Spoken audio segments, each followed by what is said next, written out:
आपण पाहत आहात सत्याची बाजू मांडणारं हक्काचं न्यूज चॅनल M24 तास।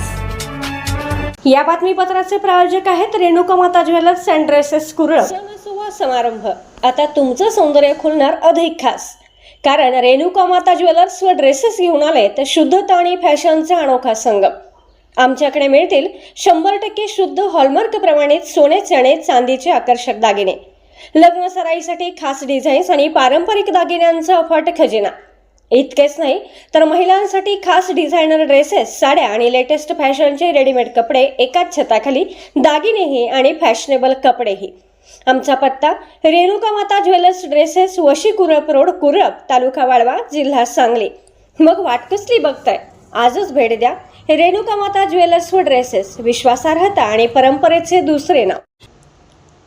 परप्रांतीय बिहारी मजुराच्या आपापसातील भांडणात निर्घृण खून।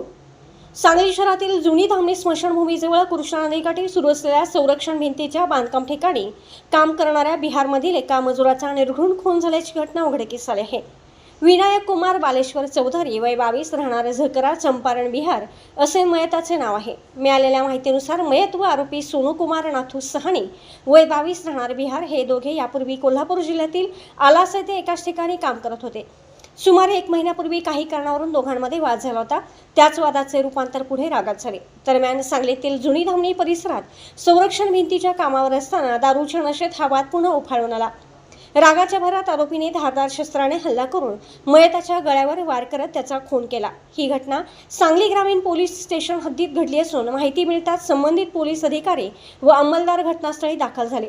तसेच स्पेशल रेस्क्यू फोर्स आपत्कालीन पथकही घटनास्थळी पोहोचले। पोलिसांनी पंचनामा करून मृतदेह पुढील तपासणीसाठी सांगली शासकीय रुग्णालयात पाठवण्यात आला आहे। या प्रकरणी आरोपीस पोलिसांनी ताब्यात घेतले असून पुढील तपास सुरू आहे।